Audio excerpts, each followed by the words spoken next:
sports is like sportsmanship, fairness. Everybody talks about that, right? But do they really do it? That's another issue. Yeah.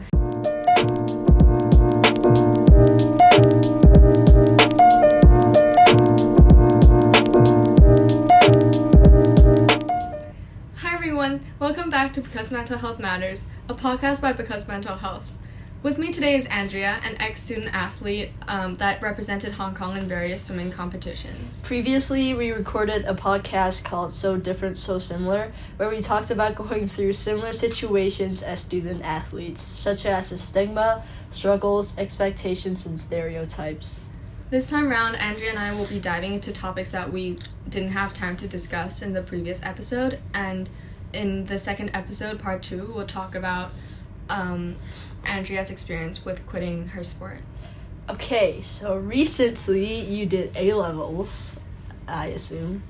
Yes. Yeah. Okay, so how did you find the balance between your sport and academics during that time? Yeah, so I didn't find a balance. Because A-levels was such an important exam for me, I knew for sure that I wanted to prioritize A-levels over anything else. And so for the last 2 months, I actually didn't touch my sport at all. Okay. I didn't touch squash at all, and I mainly just went out studying with my friends from 9 to 7 and cram and grind. Yeah, it's very different from what I used to do, because back then if I had any school exams or tests, I would still go to training no matter what. And but yeah, this was something that I had high expectations for myself to do well in, and it's kind of the last exam that I really needed to focus on in order to get into a good college. Yeah.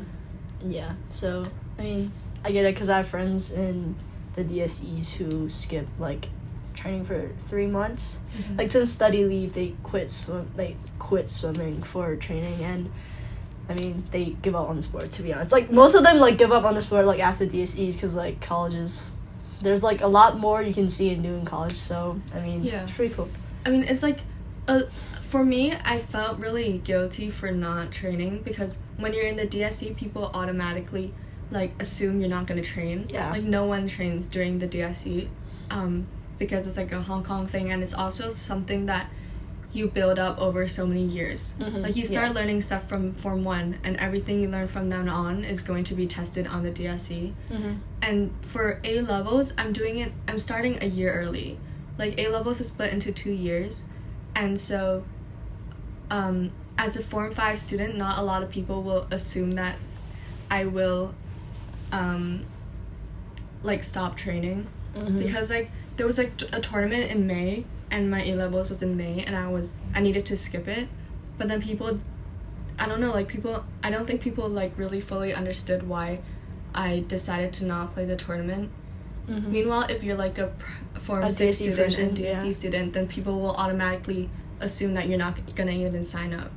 So I think it might be just a Hong Kong thing, since everyone's more familiar with the DSE stream. But yeah, no one really... Even IB, though, they're more understanding towards IB and DSEs, more than A-levels. Yeah, I think, and also A-levels, system is kind of hard to understand, too. You need, 2 years for that, and they don't get it. They feel it's an, easier opportunity. It's easier. But, it's easier, but, the 2 years, it's still important. So, they should have a free window, whatever you call it, for them to skip training or something, because it's still you need it a lot for a college application, stuff like that. So okay, I remember you talking about your coach body shaming you. You got anything on that? Yeah, I mean, because it wasn't something I was used to. Yeah, because in the previous episode we recorded, I talked about how I never had to really deal with body shaming at all. I should have touched wood then, but I guess because I didn't train for 2 months, then continue. it was just easier to eat when you study, because it's a hobby, you know. Studying and eating, it's really fun. Like, I mean, you remember more. You're like, oh, I ate this and I had to remember this. I mean, it works like that to me sometimes. So okay, whatever works for you. Yeah. No, cause like I go out to study whenever I study with my friends. So I never stay home, and so that means going out to like cafes and stuff. So that meant like spending money as well. There were a few days where we were completely broke, so we just went to the public library and had like Maxims for lunch. But yeah, so it became like, and also my body was not used to me not training for 2 months. So I guess like the energy intake was greater than my output, and so I just gained weight, and it wasn't like, to me myself, it wasn't particularly visible until I step on the scale. And I also know that I gain weight really quickly, but I also lose weight really quickly. To be honest, you look fine to me. Like, when the first, like, I haven't seen you in like half a year, 1 year, half a year, a year, probably a year. We didn't see each other last summer, right? No, did we? Like once maybe. So like a year.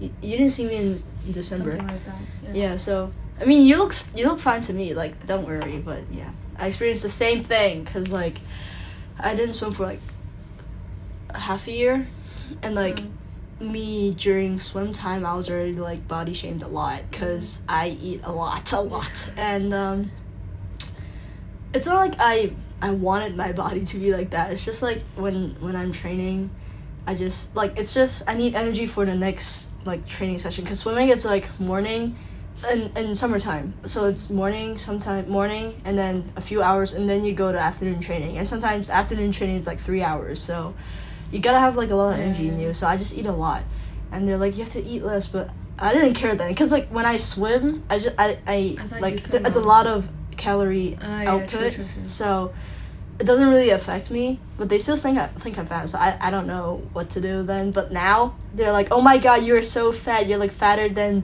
what you looked like back when you were swimming. So I was like, okay, thing is, in Texas, like I didn't do sports, so I didn't move around a lot. Yeah. So like energy output and food intake, like that is off the charts. So yeah, I definitely got a lot fatter, and yes, I know I'm gonna do something about it because I want to work out too.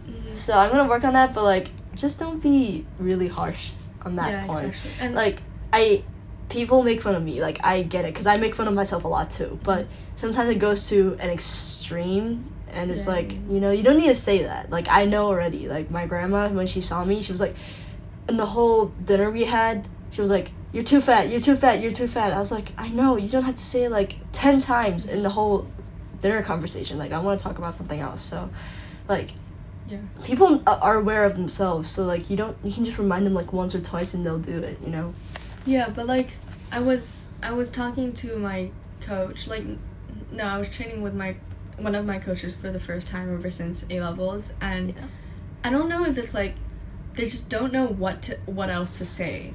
Like, they just don't know how to start a conversation, and all they can talk about is my weight, because it's funny. It's not only funny, but it's like, it's a conversation starter for them. Yeah, it is. Because like in Hong Kong, like, you know, in Hong Kong, people, their beauty standards are like thin and tall people, right? Yeah.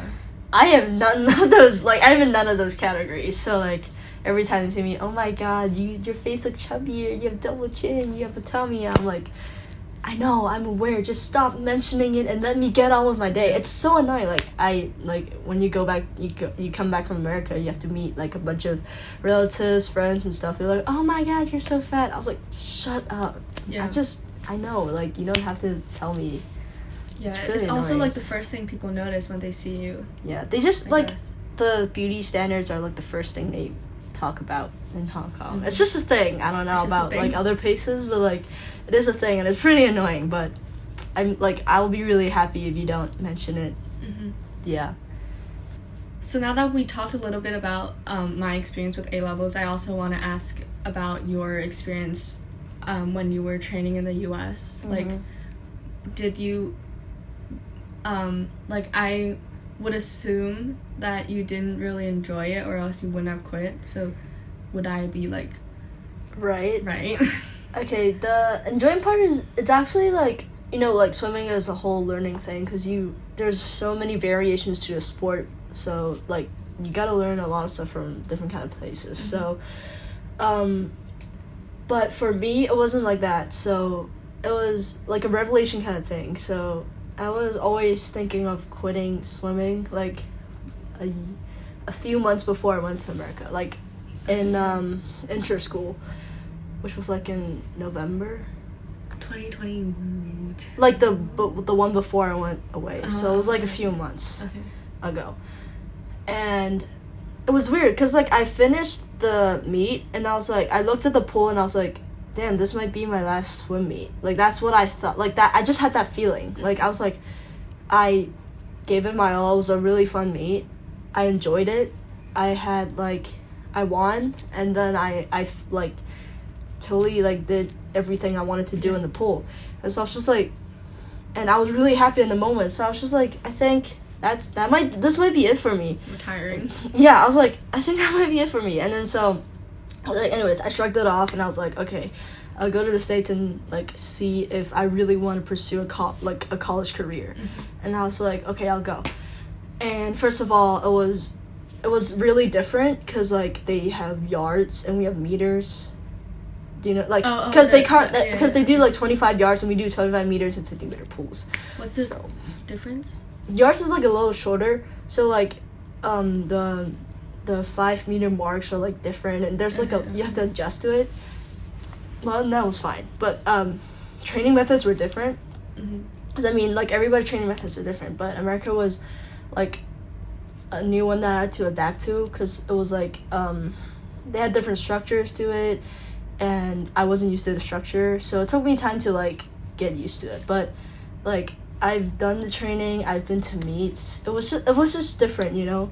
So I was just like, maybe it's time to quit. So yeah, because like, okay, we had a big meet and I was like, oh, it's just another meet. It's not like it's anything special to me. So I was just like, that's not what swimming is like. You know, every meet is like a special meet where you can learn something about. But to me, it was just like, you're done. Yeah, I'm done. Like, you know, the thing is, it's not like I lost my passion for swimming, because I still love the sport a lot, and I do like analyze people's strokes for them sometimes, but it's just a different feeling. You're like, oh, it's just another meet, another day. I don't know what I'm doing. Like, there's no reason of going for it anymore. So I was just like, maybe it's done. So that, like, when I go back to Hong Kong, I was like, I told my mom, I don't think I want to swim anymore. We had a whole talk and thing, but I quit it. So that's like the main reason why I quit. But training in the US was like pretty fun. Like, they had first of all, like, more equipment than we do in Hong Kong. Like, for me, because like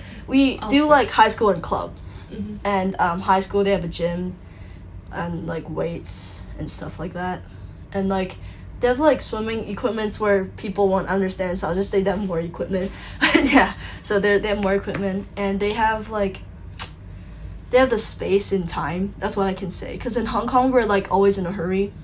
Do you get it? Like, the pace is a lot faster. But they're like really chill. Like, we have like test sets where like people can stand and then wait for people to finish a set, and then they go in and then the people leave. Like, they can do that. But in Hong Kong, they were like, oh no, everybody get in at the same time. 2 hours, let's go. You know? But like in America, they're like really chill with it. And that's what I'm not used to that, because like in Hong Kong, you're always like pushed to go faster. And like, really, it's like time is really important. But here, it's like you can take your time and like figure out this and that. So yeah, but do you like, that's a good thing about it. Do you think you get more out of being slower? Like, because if you come out of the pool to wait for other people to finish, then do you not have, like, your time in the pool within those 2 hours is a lot less than your time in the pool in Hong Kong? Also, you know, okay, they do a lot of dry lands, which is really good, which is something that like my team, or like I think most Hong Kong teams need to like focus on, because we don't do a lot of dry lands, and they do, and maybe that's why like they build a lot of like core strength, you know, like basic like power for a swimmer. So I just feel like that's like a thing that America does well about that. And they also do like they really focus, like they do like take care of each swimmer like pretty well, like mental health wise. They do like I had a mental breakdown at school, and then my coach just saw me crying. He came and gave me a hug. It was like the first hug, or the second hug I've ever had in America. I was like, oh my god, somebody hugged me. I was really happy. But yeah, it was like, you know, they do care about you a lot, and which is like, that's good about like people and training in America. Like, it was pretty good. So like they're like technically they're pretty good at that. Emotionally wise, they're also good. Like, they don't force you to trainings a lot. Like, if you have exams, you can take days off. But like it drives from your love of the sport to go to train. Yeah. Like, if you don't, you just don't. Well, for me, to be honest, I really didn't go a lot because like I was like, what am I training for? Like, I was just really confused. So yeah, that was basically my time in America. So they do a lot of good stuff in training, which people should learn about in Hong Kong. But maybe it's the time and the stuff that they can't do it, but they still do that. But the only thing I really didn't like about my experience in America was, so everybody has their own like set of things they do for them to go faster. Like, everybody's different, right? Yeah. Like in squash, you gotta do like, I don't know how squash works, but like in swimming, like techniques, like there's a basis for each technique, but everybody tweaks it a little so that it fits them, right? So, example, my butterfly, people say you stay close to the water so you can get faster, but I can't do that motion if I stick to the water, so I have to like go a little like upper and away from the water so I can go faster. But they kept on telling me to like change it, but I spent like years to figure that out. So I was just like, maybe they follow a set of techniques too much, so that they don't let people change it, or like, you know, do you know what I mean? I agree. Yeah, wait, I actually kind of know, because like for squash, the equivalent is holding your racket. Yeah, okay. Like, there's so many different ways you can hold a racket, and there's always one textbook way. Yes. Yeah, exactly. Right? Yeah. But then I think as you grow older, some things change and you suddenly have it not in a textbook technique, and it kind of stuck to you and it works. Yeah. And when I went to the US, but it's maybe because we have a new coach, so they don't know me, so they want to fix it, but like they tried to change my grip so many times. Yeah. Like, okay, so my parents were always like, keep an open mind. And I did keep an open mind, but I tried sticking back to the water. It doesn't work. Like, I feel like I'm dragging myself towards, like, along the pool instead of, like, really going fast. Yeah. So I was just like, maybe that's something they should change about. Because, like, if it doesn't harm me in any way, then I feel like you should let them have the freedom to try. Like, there's also another example. I'm not, like, bashing any coaches or anything, because they are really good coaches, and I respect them a lot. But there was a time when we were practicing diving, and my one of the teammates, or like my friend, she was struggling with a dive. So back in my own coach back in Hong Kong, she was really good. She taught us like different styles of diving, what we can do, and I implemented that on her, and I told her, oh, you can try this instead of the one he told us to do. And she did it, and she was like, oh my god, it's so good, like it works a lot. But the coach was like, no, you have to do this set because this works. And I was like, right, isn't the goal for us to go faster is to like do things we can do like greatly? So like, I feel like that's the only thing they should change about. Like, I don't know if it's only for high school and club.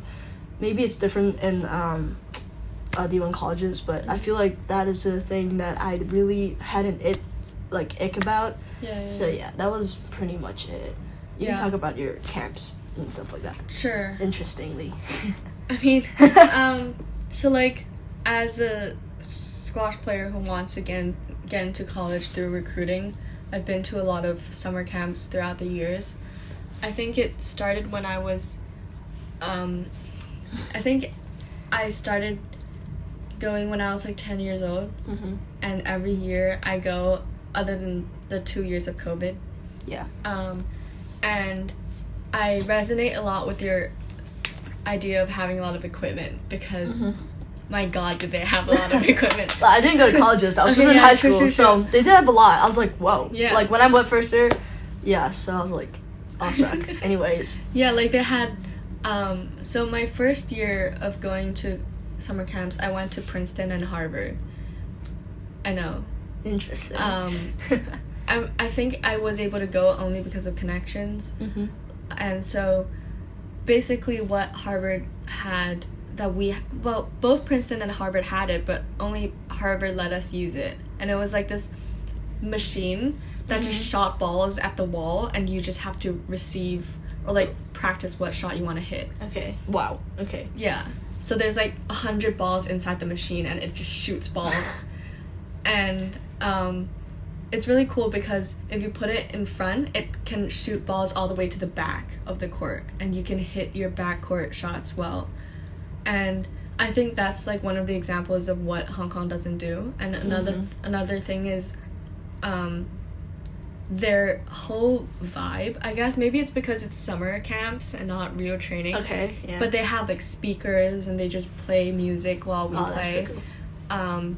And they do a lot of like drawings on the glass wall. Oh yeah, that's pretty cool. I like that. Yeah. So like the back of the squash court is glass, so people like to write on it a lot and count their scores on the whiteboard, or make glass wall, or make like I don't know, if the coach wants to explain something, then you draw out a court and just, I don't know, do stuff on it. Okay, yeah. Because we do that a lot too, because back in Hong Kong, because like in my pool, like where I usually train at for club, they don't have a whiteboard, but in high school they do. Like we do write a lot on whiteboards. But yeah, we do a lot of stuff. Anyways, we do a lot of stuff on whiteboards. Yeah. But equipment wise, I still have something to say about it. Like, when I have a lot of equipment, sometimes I tend to do bad because like I'm not used to like that a lot of stuff, because I came from like the less, like, how do you say that, less equipment side, money side of swimming. Yeah. Instead of like people in SI or like South China. Like South China has a lot of good stuff too, like if I'm not mistaken, like they're pretty good at that. But yeah, like I came from that side, so like whenever I have new equipment, I'm just like, I slack off a little. Do you know what I mean? Because I was like, oh, I have this now, so like I don't have to go back to my roots of doing what makes me do best. So it's like something people have to pay attention to. Like you have to bring what you learned from before to like things with like new things or new technologies you can try out, so you can get better. Because like I've experienced that before, and I was like, that's not good. Like I actually like got worse when I have more equipment. So you know, it's something you have to remember. And also with that, let's just use the ball machine as an example. But if I have the ball machine and I decide to just go train using the ball machine and just let it feed me shots and I just hit it on my own, if I don't push myself, then it's kind of useless. Yeah, exactly. So you have to remember like where like the lessons you've learned, and then bring it to a higher level, instead of just, oh, it's easy now, so I can just like chill out. But when you go back, like when I go back to my old coach, I'm like, oh, I'm screwed. Like she's you know, she's really tough, and it's like something people have to be aware of. Yeah.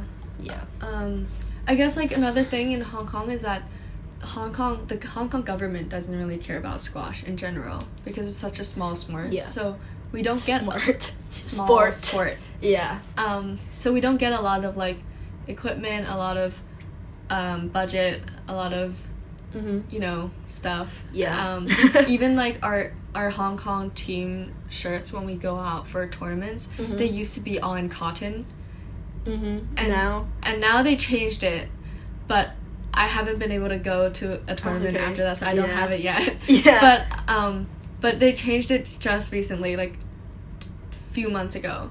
So I don't know, like I feel like, not to like do anything political because we don't want to do that here, but like over the years they did care more about athletes, like on the surface wise. Like they do a lot of posters and be like, oh, you gotta do sports, athletes, that. But like swimming wise, I feel like you should do, like for me as a like swimmer, I feel like you should like provide more equipment, not just for the HKSI people, because like we outside their circle, we want more like stuff we could use. Like I don't want your fancy equipment or stuff like that. You can just give us like better, I don't know, pool stuff we can use, or like you can like give us some boards and like stuff on the pool side just for the swimmers who rent the lane, you know? Just like do little stuff and I'll be happy. Like you don't need to give me like a whole gym or something like that. It's just the little things, you know? Yeah. Do you find like Sports Institute, like SI stuff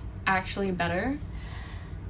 Okay, see the thing is, the whole swimming thing, we have this whole inside war thingy. Like it's the swimming circle is it doesn't work like, okay, so I'm out of the swimming circle so I can talk about it because you know, but in the swimming circle it's not that good because like even if you meet the standards they won't. I talked about that last time. Even if you meet the standards they won't let you out. Even if you're the fastest they won't let you to like the big meets. So my friend, he's like a Hong Kong record holder, or last time he won the other dude, and they let the other dude out, like, who was slower, to the Asian Games. And I was like, that's not fair at all. Was there a reason why? No. And I think the person was, like, somehow related to this, like, association's boss or something. And I was like, that's not fair at all. Like, the sport of swimming, it's so easy to count fairness. Because it's not like fencing, because they always talk about, like, how the judges are, like, annoying. I've heard my friends talk about it. Mm-hmm. But swimming, it's just, like, who gets to the wall fastest. Yeah. And that's fair. And so I feel like that's really bad. And like my coach spoke out about it, and our team was banned from like overseas, like sort of like silently banned, you know? Like even if we swam fast, they won't let us go. So we're like against, like we just spoke out about the problem, and now we're like blacklisted some sort of, like I know I shouldn't be talking about this, but I'm away from the sport, and you can, like, man me all you want. But I just feel like that's not fair. Yeah. Like, it should be spoken out about, even though, like, nobody talks about it. But, yeah. So, like, many people, like, now, it's gotten worse to, like, only a few clubs and teams are, like, in their little circle, which is really bad. And the thing is, I don't mind it being bad if the HKSI coaches have, like, really good programs. I agree, yeah. And I'm gonna talk about this because I don't swim anymore. And no offense to coaches, they're really, like, really chill people. But I've trained with the SI people during the COVID times. Mm-hmm. If you meet a certain standard, you can go train with them. Yeah. And so I was really pissed the whole time because where I'm from, my coach, she came back from the States, right? Mm-hmm. And so her program, like, for a whole year, she plans it out, like, pretty nicely. Like, it's structured. I know what I'm going for every day. We do, like really centered stuff. Like, today, okay, we work on kick and a little bit of technique. And then tomorrow we work on, fly, like, pull. Yeah. Like, this and that. We do a lot of drills for it. And we have these hard sets. In Chinese, we call it kerngdo. So it's, like, I think it's called lactate sets. So, like, you get really tired and, like, experience what it's like in a meet. And so my coach structures it really nicely. So, like, we have different distances, right? So, like, 50 to, like, 1,500. And so my coach will, like, accommodate different program, like, different length, like, different swimmers' distance to, like, the program in, like, one day. And I feel like I have to give her props for that. She does that pretty good. And but in the SI, the program was a mess. Like, it was a mess. Like, it was no direction. I didn't know what pace we were working for. It was really weird. And I was like, what's the purpose of doing that? Like, if I don't know what I'm doing and I'm just randomly swimming, then what's the purpose? Like, you don't even have, like, that's just a bare minimum. Like, the day, what do you want to work for? It was nothing. Like, I feel like that part they have to work on. Like, even on that day, I figured out a better program than they did. Like, I told my friends, like, okay, the program was, like, 250s, 450s, and then 100 IM, and then 100 fast. That was it. I was just like, what does that have to do with anything? Like, what is this for? I was like, okay, you can make this set like a 200 pace set. So, like, 450s, you can do, like, different pace, like, a build, or, like, 200 pace, one fast, and then one easy. You can do that. Mm-hmm. But, like, it was just, like, 250s on a certain time and then stuff like that. I was like, that doesn't work like that, you know? Like, you need a more structured plan instead of, like, time swimmers to go crazy on. Yeah. And even, like, the friend I told you about, he swims really fast, right? He's now in Georgia, and he trained with the SI, and he like once he got in, he hurt his leg, and I was like, I mean, okay, as like a Hong Kong Sports Institute, like you have to be like the best of the best, but instead you're out here hurting people, hurting little kids, and getting them out of studies, like what is it for? You know, it just hurts me a lot. It's completely the same thing in the squash side as well. Yeah. Like no one likes going to SI, and I think for our side it's a little different from yours. Like your case with the guy who swims fast and the guy who swims slower, but the slower one gets to go. Yeah. I think like for Hong Kong, I have this friend and he wasn't able to go to tournaments, so he's in the SI, and the SI told him like, you can't go to this tournament with us because your overall score is too low, like the score of like accumulation of a couple competitions. And it's funny because he just got into SI, and the thing is like, if he's not allowed to go to these tournaments, how will he get the points? Exactly. You know? Yeah. And so I think for our case, it's to bring less experienced players to the games as well, and they can learn something out of it. But in general, like, I also didn't want to go to SI because they make sure that you're about to turn into a Hong Kong pro, which makes sense, you know? Like, so they don't allow me to go to summer camps during the summer because I have to stay to train in SI. Like, I have no excuse to not go. And we all don't like the coaches there. Like, we know, like, they're like really traditional. Yeah. They don't come up with new that's ways. The thing about SI coaches. Maybe I don't understand like the traditional way, but maybe like that's their goal for swimming is just swim super long distances and really fastly. Yeah. But the thing is, you can't do anything about it because they do produce like fast swimmers, but at the same time, the duration of them being fast, like, I don't need to speak of it, it's like really short. Yeah. You know. And also, like, they get the best players already, so of course they'll have the best time. But it's just trying to enhance that even more and try to.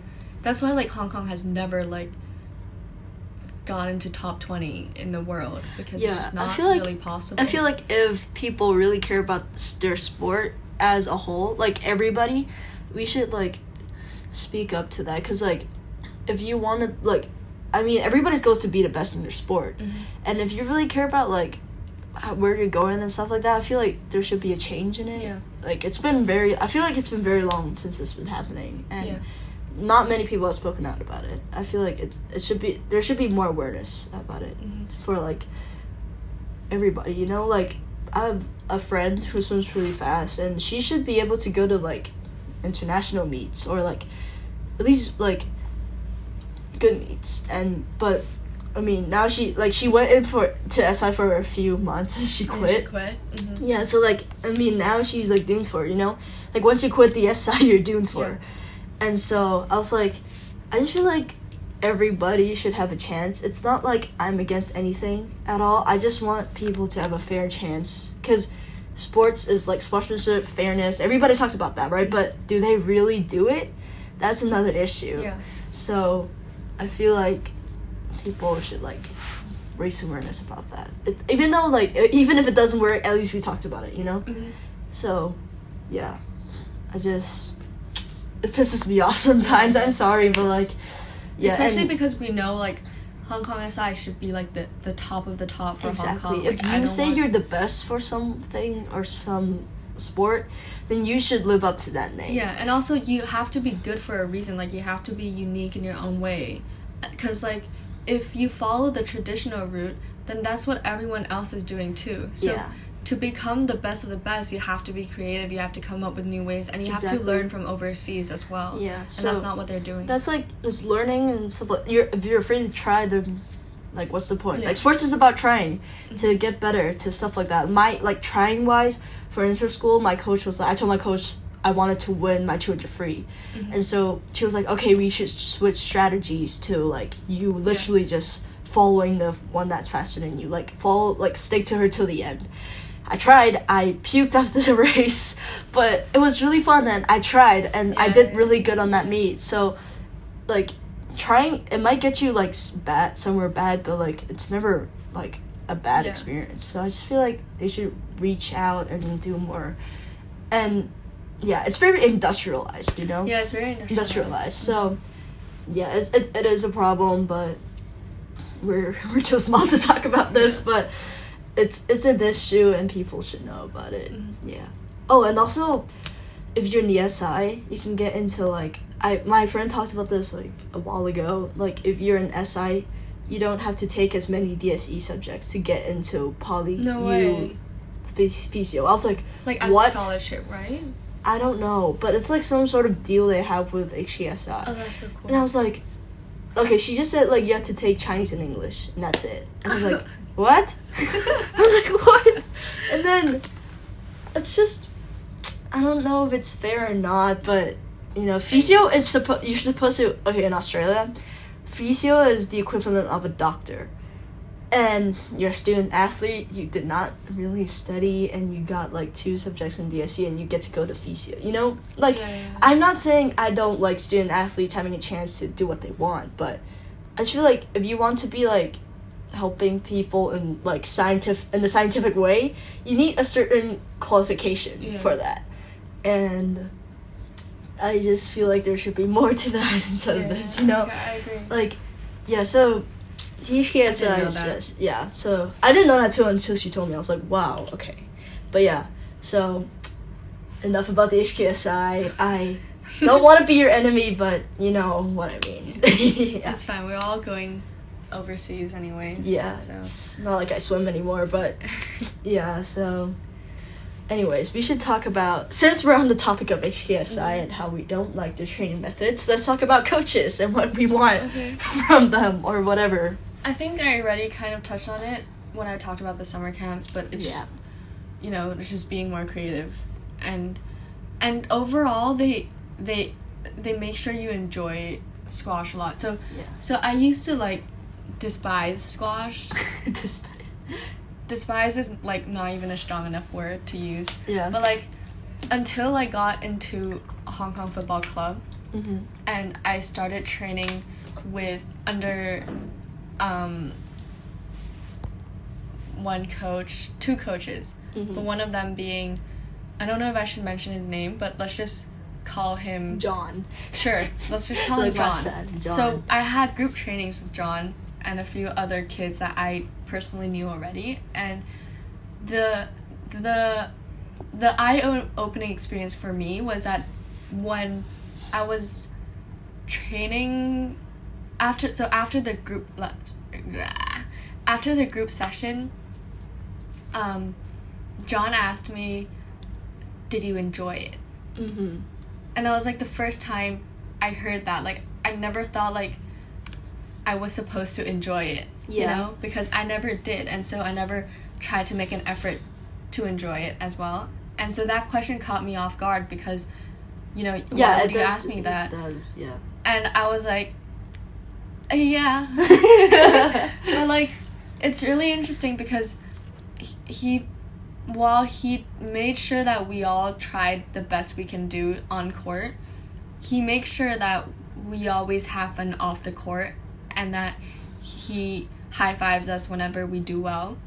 And so it's kind of like I don't know, it'll suddenly feel like you really want that high five, so you'll try to do well to get that high five and earn it. And so I think in the US, and he's also, a good point to make is that he's not from Hong Kong. Okay. He's from somewhere else. Okay. And so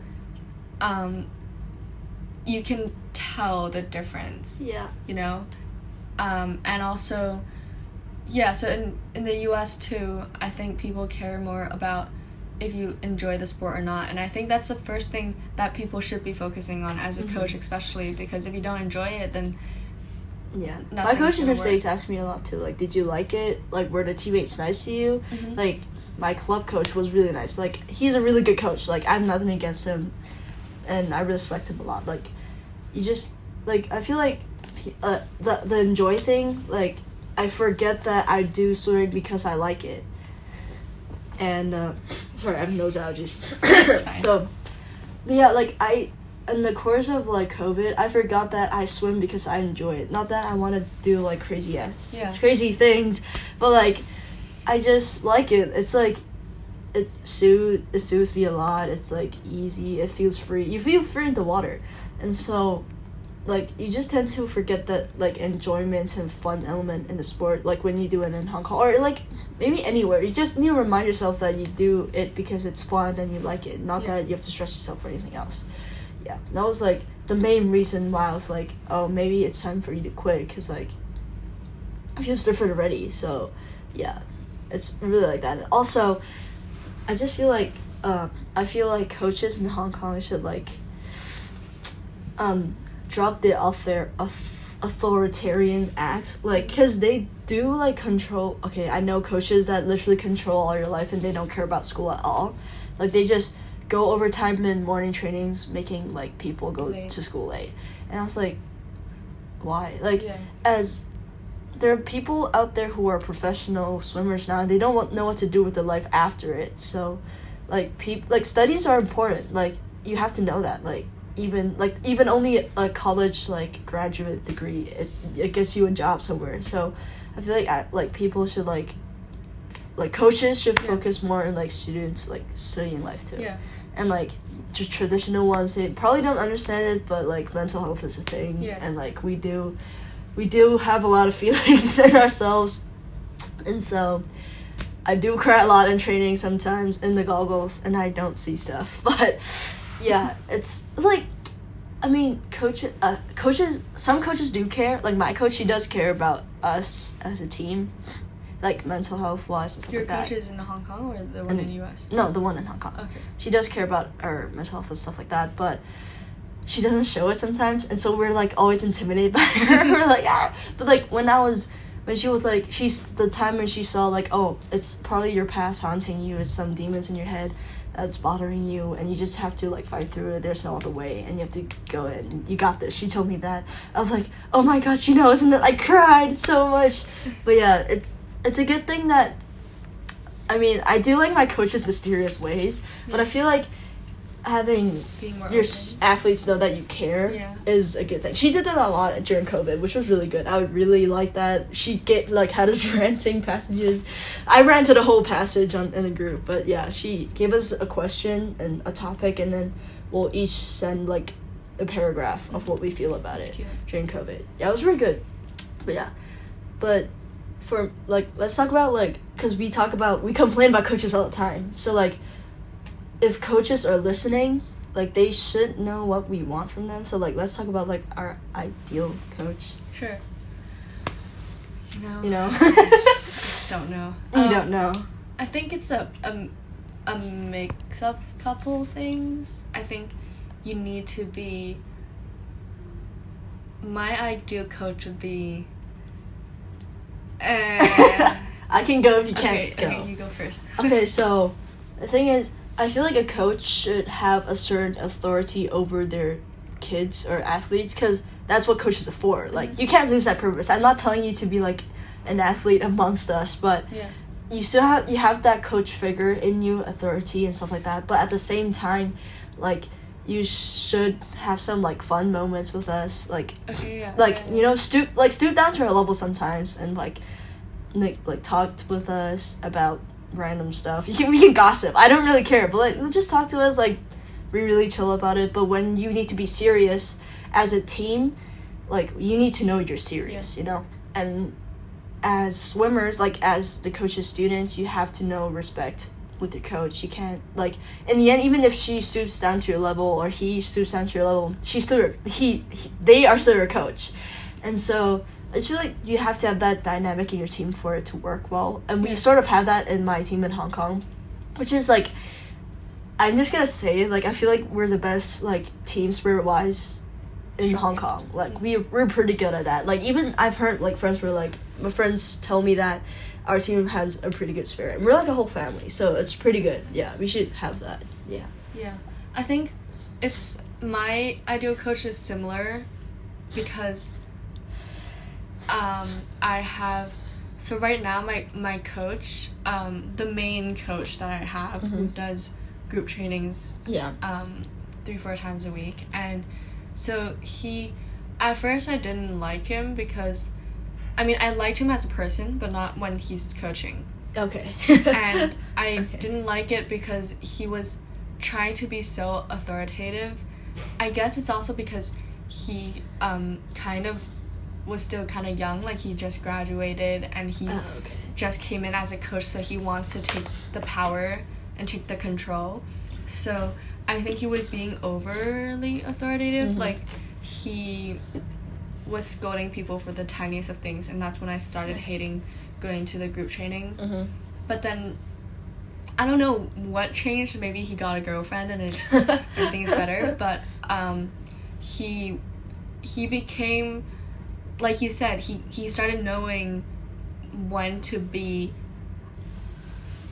funny or when to be serious. Yeah. You know? And like he jokes about things all the time. And I also know him personally before he started becoming a coach. Oh, okay. Because he was in the same school as my brother when my brother was still in Hong Kong. Okay. So we kind of met there. And so we became really close, and we started talking a lot about my boyfriend and stuff. And so there was like, I don't know when it happened, but we started having a bonding moment, and that's when I appreciated him for who he was as a coach. And he started being less scary. Like, people will respect him like 100% because, you know, for squash, people can't, like, the coaches can't look at you 24/7. Like, they have to go around the whole center to see everyone play for a few minutes.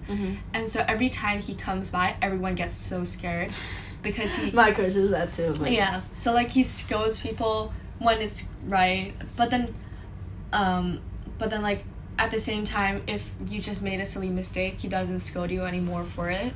But he did in the past, so it's, like, a big improvement.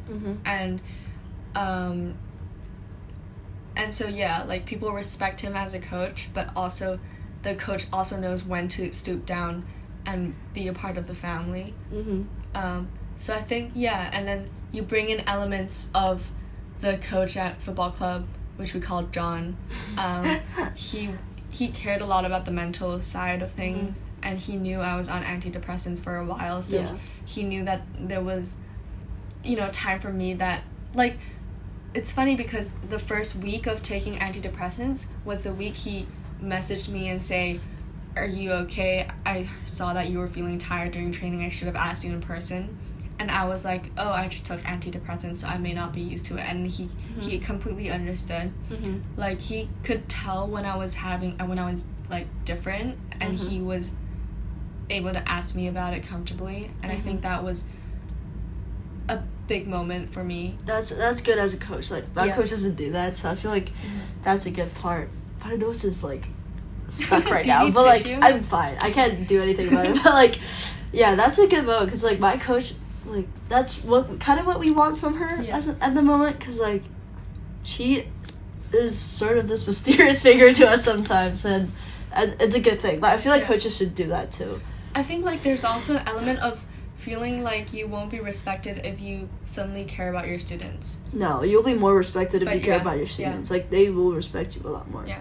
Because we, like, not just talking about high school, because I have friends who are in college in Hong Kong. They still train.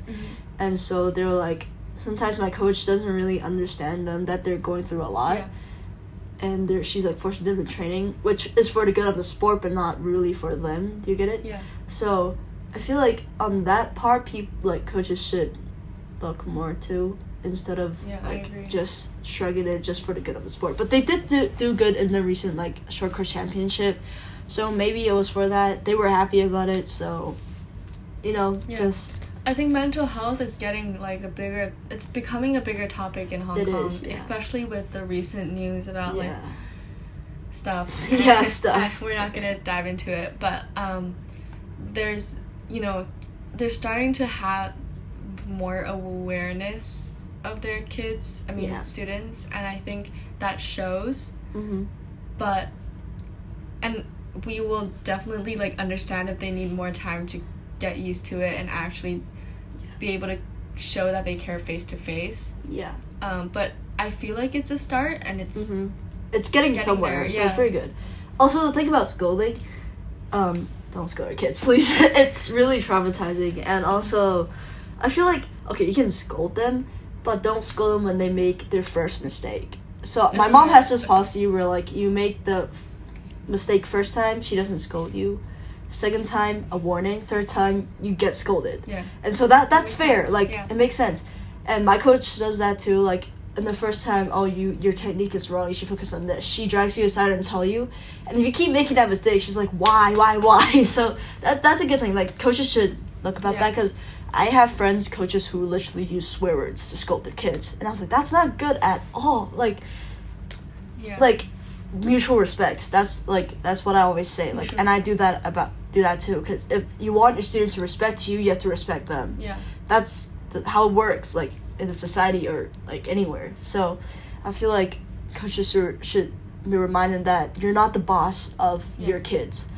And if they can't do it because of their physical abilities, then they can't do it, you know? You can encourage them to try, but not scold them with swear words. Yeah. So, there are some traditional coaches that do that, and I feel like if you can't take it, or if it's too toxic, you should get out of there. Like, some people can take it and they do go places, but if it's not for you, just quit. Yeah, you know? And I think it's also a matter of whether or not the information you're giving while scolding is accurate. Yeah, if you scold and say nonsense, then like whenever let's say I hit the ball down, which is like there's a line that you cannot pass when you hit the ball in the squash court, and you call that down and you lose a point automatically. Okay. And so when we hit down, because it's like at the bottom, like the line is really close to the floor, and so they'll just tell you to hit higher.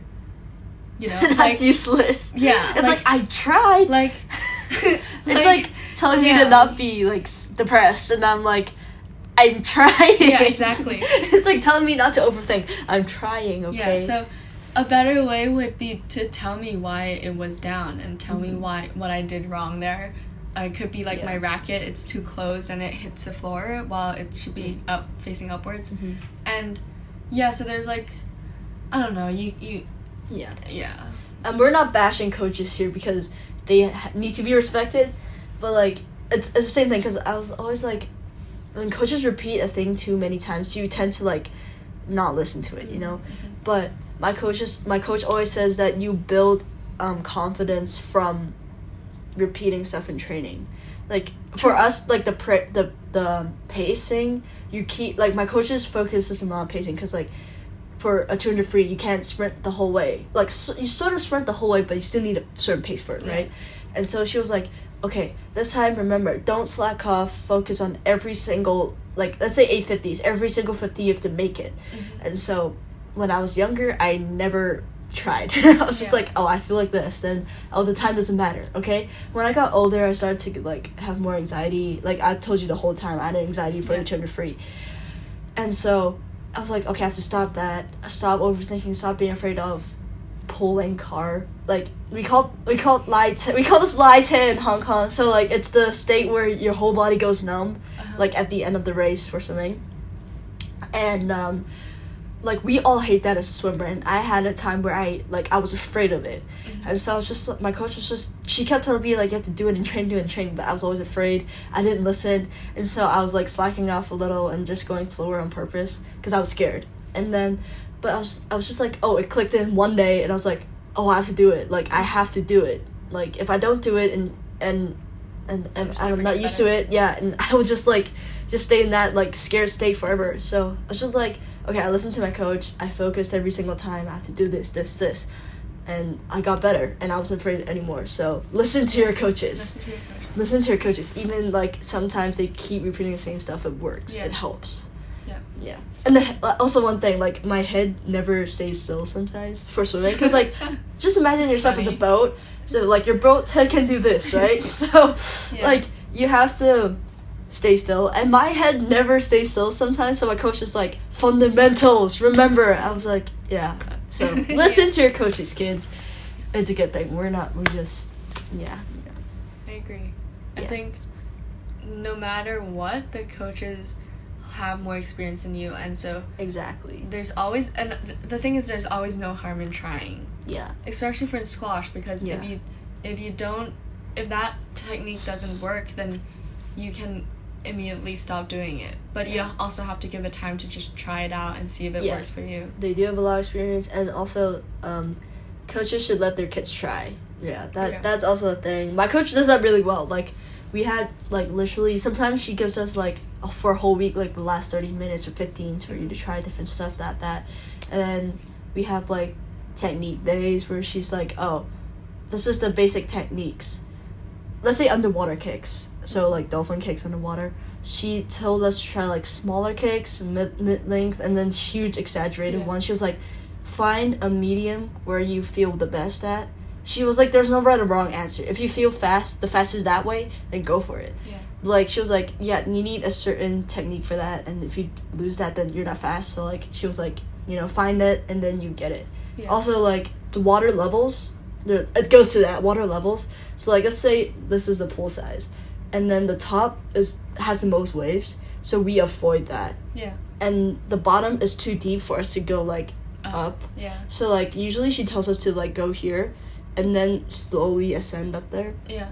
But she was like, okay, you try. Like, wherever you feel the best, do it. Yeah. She was like, this is what I say, but you have to try it. Like, if I'm wrong, then you do something else. Yeah. That's what she said, if I'm not mistaken. She did do that, like, once or twice. So I feel like that's good. Yeah. Like, you should let your kids try. Yeah. Also, last topic is injuries, because I myself had been through one. Well, it wasn't, like, major, because my friend played, like, Jada. She played basketball. And she literally, it was so scary. I was like, oh my god. I had experience with, like, injuries, but I'm sorry, man, you know? Yeah. But, yeah, injuries, it does go along with coaches, because they do need to inspire you a lot to, like, for you to keep going. Mm-hmm. And my coach told me that, like, for an injury, you have to take what you have and bring it to the maximum. Like, what you have in your injury. So, like, I hurt my leg, right? So I was pulling all the time. She was like, okay, to work on that until you're really good at it. And then when your leg's fine, then train. Like, you know? Yeah, so, coaches. Okay, next topic, injuries.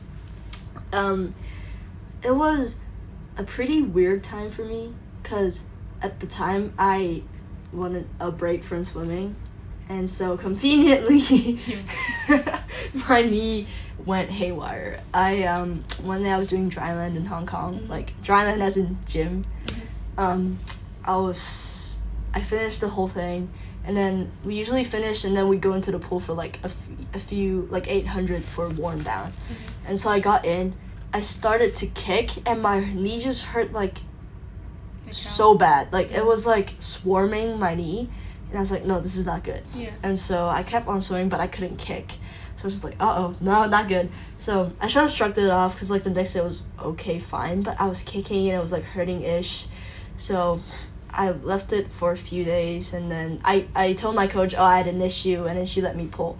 And then I was like, it was to the point where I couldn't take it. So I told my mom, okay, I need to go fix this. Yeah. And so at first it was really fine, because, like, I had, like, a week off from training. It was, like, really cool. But then the longer it went, I was like, oh, I miss the sport. And so I go back to the pool, and I swim, but I can't swim. I just pulled. Yeah. And I was like, it's so weird. Like, I want to swim, but it's not swimming, you know? And then after a while, I went to this really good doctor in Chinese university. He was really good. Like, it hurt like hell, but the acupuncture and stuff like that, he acupunctured me, and it hit me. But it hurts so bad, but it fixed it really well. So now it's pretty good. Like, it just hurts in wet weather. 风沙. Yeah, but it's pretty good now. But yeah, so when it's fixed, I was like, I was scared for the first few days, so I pulled, and I was pulling, and I was kicking, and I was like, oh, it works better now. And then so I started, like, swimming full long, like, yeah, swimming, like, as a whole. And then I was swimming a few days, and then I was like, oh my god, I can actually use the injury card and, like, be like, oh my god, my leg hurts, I need to pull, like, in harder sets. So I don't recommend this at all. Don't do this, you're slacking off. And I was like, oh my god, my leg hurts in a hard set, I need to pull. And then my coach gave me a side eye, and she was like, are you sure? And then I was like, yes, my knee hurts. So yeah, I was like, for like the whole injury experience was really weird because I was slacking off, but I missed swimming, and I was sort of depressed that I couldn't swim. But when I got back, I was like, oh my god, it's fun. But then I wanted to slack off, so it was pretty weird. But yeah, for like I can't talk about on a serious level because you definitely are afraid of losing progress and stuff like that. But for me, it was just like I just wanted a break. How long were you out for? I was out like 1 or 2 weeks. Okay. So it was pretty enough. Okay. But I can't speak for people who had more like serious injuries because I myself kind of liked it. Yeah.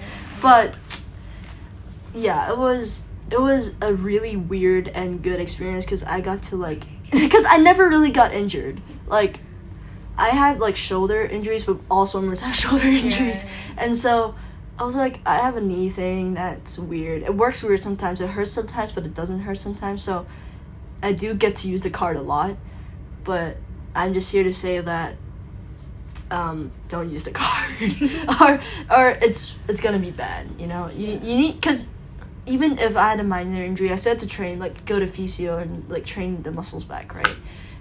But yeah, so overall, it was a pretty weird experience. That's all I can say. I would say that 1 to 2 weeks is like a perfect duration. I think longer than that, and if it ends up going for a month long, then you really a month or longer, yeah, it drives you crazy. Progress as well. Yeah, because but back then I still cared about like what I was doing and stuff like that, and so I was scared a little that I wouldn't like kick as good in meets because I don't seem like I kick a lot, but like I do rely on my kick more because it's better than my pull.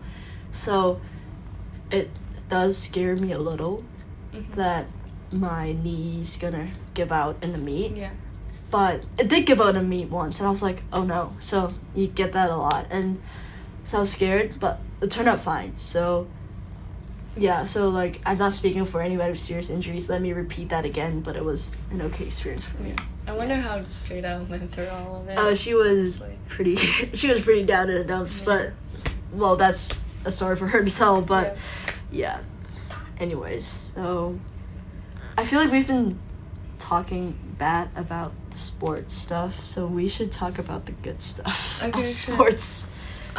So yeah, before we end the podcast episode today, we just really want to bring in the positive sides of being a student athlete, because for this episode and also our last episode, we talked a lot about what we weren't happy with. Yeah. And so we just want to like re-clarify everything that I actually like what I'm doing as a student athlete, and I'm proud of having the title of being a student athlete. There are so many downsides because you're constantly blinded by the downsides. Yeah, because especially when you're in Hong Kong, you're like overwhelmed by this like mass thing, and you don't see. Like when I went to the States, I was like, this is really eye-opening. Like I've seen a lot of different things, and there's a lot to the name of being a student athlete. So, you know, when you're like stuck in the same place again and again, you just tend to see all the negatives instead of the goods. So that's the thing for like people who are like really annoyed or done with their sport. Like, remember there's like always good stuff, and you should look at it. Just sit down one day and be like, oh, what's good about the sport? My team, stuff like that, you know? Yeah. Continue. I think one of the most important good sides for me personally is just having more international friends and meeting more people. Like it's like I know like not a lot of people will be financially able to do all the summer camps and all that and go overseas for tournaments. So I do know that I am very privileged to be able to do that. But to meet so many new people and actually become friends with them and build connections with them is the coolest thing ever. It is. Yeah, it's pretty cool. And another thing is health. Yeah, you get like a lot healthier. You're just the healthiest person in the room automatically. Yeah, and you're like strongest. You know, you've been through a lot. Like my friend, she had the DSEs, right? And she was like, I keep getting like headaches and I'm sick. I was swimming too long. I was like, you'll get used to it, you know. Like I had that. I was so sick for a while when I didn't swim, but after that I got used to it. Yeah, I think one of my friends who took the A-levels with me, she does volleyball, and she also told me like Okay. Crystal. Okay. And then she told me, like, her mom actually didn't allow her to stay in her room all day. Like, they pushed her to go run with them. Oh yeah, my mom's like, stop, just which move. Is crazy. Like, at first she didn't do it, and then she realized her immune system was kind of weak. Yeah. And so sports just amplifies a lot of stuff for you. You know? Like, if you were weak, like, you had a weak immune system, like, you just get better, you know. I would say, like, the only downside is that you may have overworked your muscle at a really young so age. My shoulders are, like, forward, and I can't do anything for them to go backwards. Like, my mom's like, oh, you have to straighten your back, you have bad posture. I'm like, I am standing straight already. And she's like this. I'm like, I can't. I mean, you can fix it, but it takes so much time to regroup. The thing is, this injury thing, it's, like, overworked. I'm not even bothered by it, because it's been like this for, I've been swimming for, since 3, I'm 17 now. Yeah. So, like, 14 years. So, I've been swimming for pretty long. So it's been like this since forever. And the good thing is about sport is having the team as your family.